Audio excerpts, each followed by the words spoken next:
Hello friends, केम छो? मजामा? सही छोराना जय जिनेन्द्र। હવે આજે હું બનાવવા જઈ રહી છું મિક્સ વેજીટેબલ રાઈસ। એના માટે મેં રાઈસ લીધેલા છે। રાઈસને મેં પ્રેશર કુક કરેલા છે ઓલરેડી, આપ જોઈ શકો છો। મેં બાફી લીધા છે અને એક વાટકી એક રાઈસ લીધેલા છે। આ 3 થી 4 વ્યક્તિ માટે આરામથી તમે ખાઈ શકશો। હવે મકાઈ છે, ગ્રીન પીસ છે, વટાણા અને ગાજર છે। આને મેં 10 થી 15 મિનિટ ગરમ પાણીમાં બોઇલ કરેલા છે। એટલે ઓલરેડી આપ જોઈ શકો છો, જો હું દબાવીને બતાવું છું એને, ઓલરેડી મેં બોઇલ કરેલા છે। એટલે આને તમે આસાનીથી તરત જ વઘારી શકો। લાલ મરચું 1 ચમચી લીધેલું છે, હળદર અને સોલ્ટ બેવું 1 ચમચી લીધેલા છે। સોલ્ટ સ્વાદ અનુસાર લેવાનું છે। હવે 2 ટામેટા લીધેલા છે, ટામેટાને મેં ઓલરેડી કટ કરેલા છે। એક ટુકડો આદુનો લેવાનો છે ટેસ્ટ પ્રમાણે, અને લીલા મરચાં 3 થી 4 નાની સાઇઝના લીધેલા છે। મોટી સાઇઝમાં તમારી પાસે શિમલા મરચું હોય તો પણ તમે એને લઈ શકો છો। શિમલા મિર્ચ જો તમે લ્યો તો આ લીલા મરચાં ઝીણા લેવાની જરૂર નથી, બેમાંથી એક જ વસ્તુ લેવી। આપણી પાસે છે પાલકને મેં આવી રીતે ઝીણી સુધારીને પાણીમાં થોડીવાર પલાળી દીધી છે।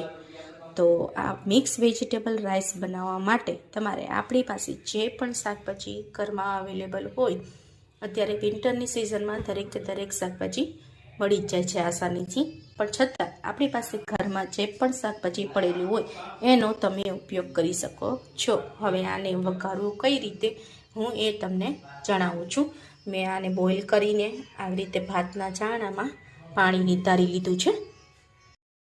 3 ટેબલ સ્પૂન જેટલું મેં ઓઇલ લીધેલું છે। અંદાજિત ઓઇલ લેવાનું છે, વધતું ઓછું થાય તો પણ કંઈ તકલીફ નથી।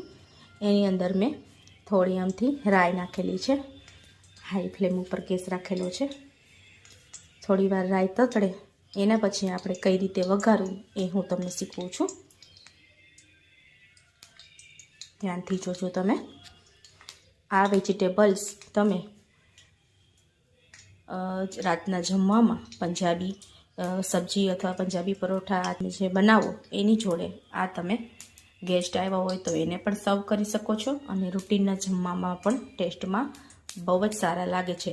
હું આની અંદર સોયા સોસ એડ નથી કરતી, તમે સોયા સોસ પણ આની અંદર એડ કરી શકો છો। અને હા, મેગી મસાલો જે આવે છે એને પણ ટેસ્ટમાં એક્સ્ટ્રા કરવા માટે તમે નાખી શકો છો। અત્યારે હું રૂટીન મસાલા લઈ રહી છું। મેગી મસાલો નાખો તો પછી લાલ મરચ થોડું ઓછું નાખો, જેથી કરીને તીખાશ બહુ આની અંદર વધી ન જાય। જો નાના છોકરા બનાવતા હોય તો લીલા મરચાં આની અંદર નાખી, લીલા મરચાં નાખવા, કશ્મીરી જે આવે છે મોટા લાલ, પીળા અને લીલા કોઈ પણ કલરના નાખી શકો છો એની અંદર હોય।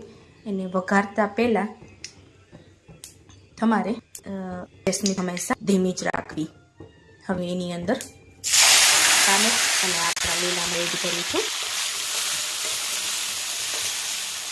ગેસની ફ્લેમ રાખી કરીને આપણને ના કાંટા ઉડીને ઉપર ના આપે।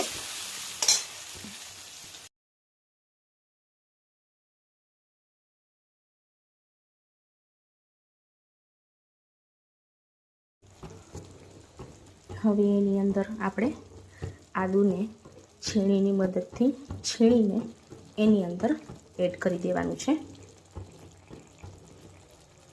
પછી એની અંદર આપણે પાલકને એડ કરવાની છે।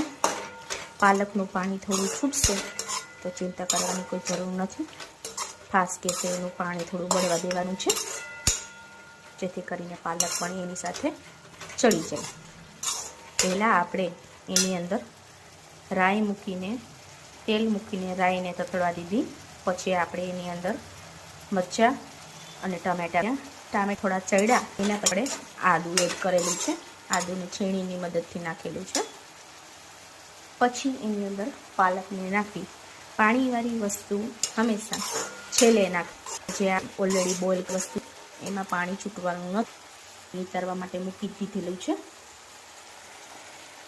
આની અંદર પાણી છૂટી રહ્યું છે, થોડું પાણી બળી જાય અને તેલ છૂટું પડી જાય ત્યાં સુધી ફાસ્ટ ગેસે આ રીતે હલાવતા રહીશું. મસાલા હંમેશા છેલ્લે નાખવા, જેથી કરીને મસાલાની આની અંદર હાઈ ફ્લેમમાં બળી ના જાય. મસાલા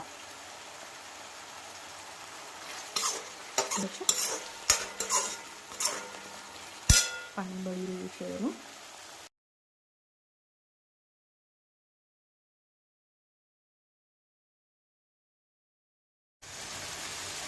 ફ્લેમને હાઈ જ રાખવાની છે.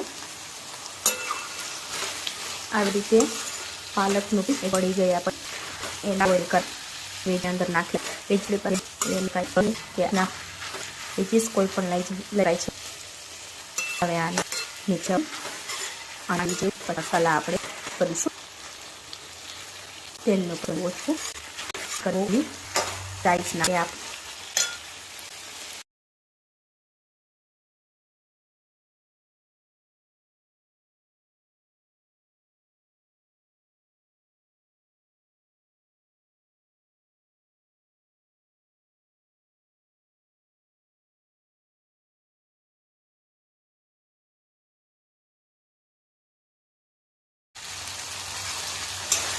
પાણીનું પ્રપોર્શન બળી ગયું છે. આ છે પાણી મૂકી જરા આપણે આને મસાલા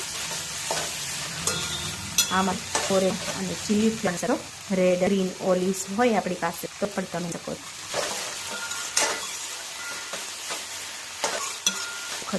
જો તે તમને અને જરી માં જણાવું. હવે નાખું છું એની અંદર અને સોલ્ટ.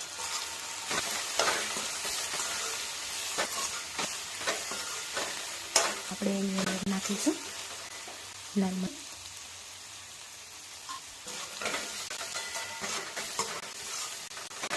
આ રીતે હાઈ રાખેલી ના જાય એનું ધ્યાન રાખવું. તમને ઉપર આવતું રાખતા હોય તો હવે એની અંદર કહીશું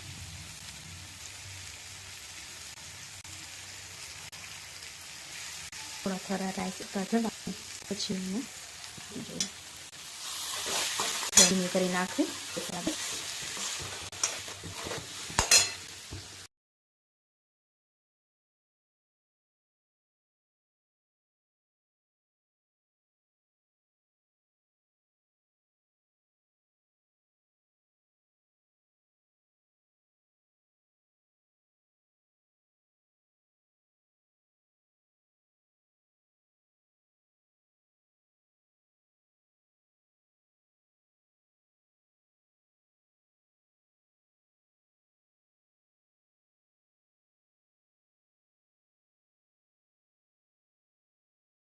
નાખ્યા પછી હલાવવા.